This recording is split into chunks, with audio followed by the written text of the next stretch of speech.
Hello everyone, সবাইকে শুভেচ্ছা আমার একটি ছোট্ট ব্লগে। এই ব্লগটাতে আসলে একটু আনকমন বিষয় বা ট্রেডিশনাল অনেক আমাদের ঐতিহ্যগত বিষয়, সেটা হচ্ছে কুমড়োর বড়ি। এটা আপনারা হয়তো সবাই বাজার থেকে কিনতে যাচ্ছেন, কিনছেন, কিন্তু আসলে ট্রেডিশনালি মানে ঐতিহ্যগতভাবে আমরা কিভাবে এটা তৈরি করি সেটাই আপনাদের সাথে শেয়ার করতে চলেছি। তো চলুন, আপনার এই ভিডিওটা শুরু করার আগে আমি ধন্যবাদ দিতে চাই আমাদের দিদি এবং বৌদিকে। আসলে ওনারাই আমাকে পারমিশন দিয়েছে এই ভিডিওটা শুট করার জন্য। সো দিদি, আমি প্রথমে আপনার কাছ থেকে জানতে চাই এটা কিসের বড়ি এবং কিভাবে দিচ্ছেন? এটা কুমড়ো বড়ি কয়, নাম কয়। আসলে ডাল, কাঁচা ডাল ভাঙান লাগে, ভাঙায়ে ভিজেন লাগে, ভিজে দুটো করা লাগে, ধুয়ে তারপরে পাটায় বাটি কালো জিরে মহরি সস কুমড়ো দিয়ে এরকম করে ফেনায়ে তারপরে বসান লাগে, তারপরে মাছ রান্না করে খাওয়া। মাছ তরকারির সাথে এটা খুব ভালো যায়, তাই না? আচ্ছা, যে যে ভাবে খায় তার আচ্ছা, সেটাই স্বাদ। Excellent excellent. এটা তো আপনি ঐতিহ্যগতভাবে শিখছেন বা শিখেছেন, তাই না? আচ্ছা, শাশুড়ি দিত, শাশুড়ি থেকে আপনি শাশুড়ি শিখেছেন। থেকে। আচ্ছা, খুবই সুন্দর। আর এখানে যে গামলাটা স্পেশালি এটা নিয়েছেন কাঁসার গামলা, রাইট? এটা নেওয়ার পেছনে কোনো কারণ? না না, কারণ নেই, এটাতে ভালো হয় কিংবা কোনো কিছু? এটা ভালো হয় তাই। আচ্ছা আচ্ছা আচ্ছা, খুবই সুন্দর খুবই সুন্দর। আচ্ছা, এখানে আমরা বৌদিকে দেখতে পাচ্ছি। বৌদি এখানে আপনার ব্যাটারটাকে মানে যার জন্য যে মিক্সটা সেটা করছে। তো বৌদি, আপনি যদি একটু বলতেন এটাতে কি কি মিক্স করছেন এবং সবকিছু মিলিয়ে। কালো জিরা, জিরা, চাল কুমড়া, আচ্ছা আর গুড়ে কি গুয়ে মরি। আচ্ছা, তাহলে এটাতে কয় ধরনের জিনিসপত্র লাগে? চার রকম। 4 রকম, রাইট? আচ্ছা, এইটা হচ্ছে মনে হয় ডাল আপনার। বাটা। ওইটা থেকে তুলে তুলে খানে।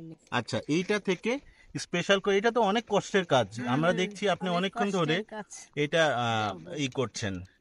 সো প্রথমে আপনি এটাকে আপনি হাত দিয়ে মাখিয়ে এটাতে দিচ্ছেন, রাইট?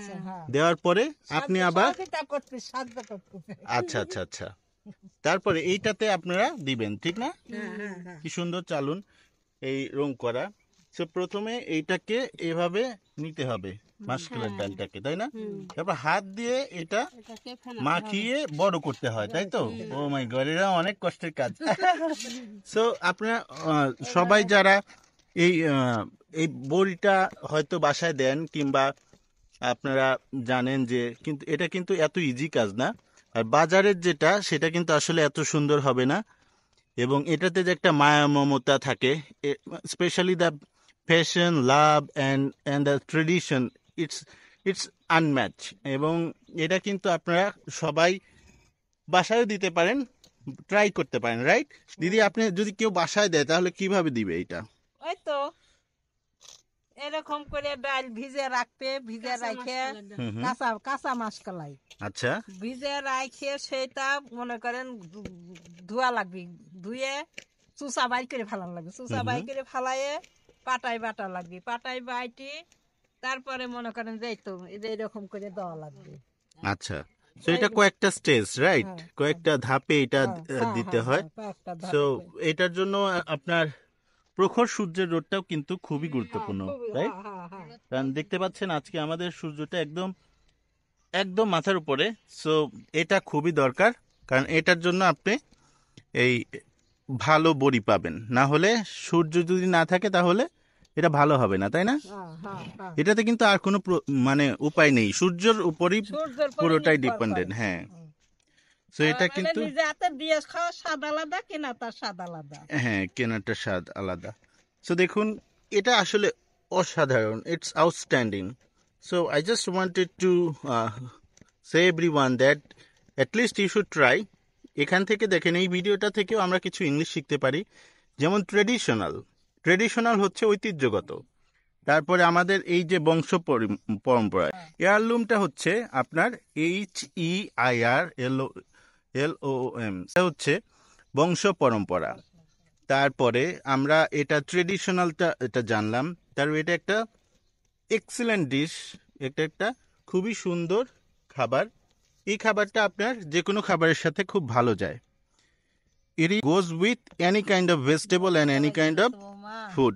সো আপনারা আশা করি ভিডিওটা পছন্দ করেছেন এবং ট্রেডিশনাল ভাবে চাল কুমড়ার বড়ি যদি আপনারা দিতে চান তাহলে বাসায় ট্রাই করেন। দিদি আপনাকে অসংখ্য ধন্যবাদ, বৌদি আপনাকে অসংখ্য ধন্যবাদ এই ভিডিওটাতে সাহায্য করার জন্য, এবং আশা করি আপনাদের এটা খুব ভালো লাগছে স্পেশাল কুমড়ার বড়ি। এবং ভালো থাকবেন, নেক্সট কোনো ব্লগে আপনাদের সাথে দেখা হবে। টেক কেয়ার, ভালো থাকুন।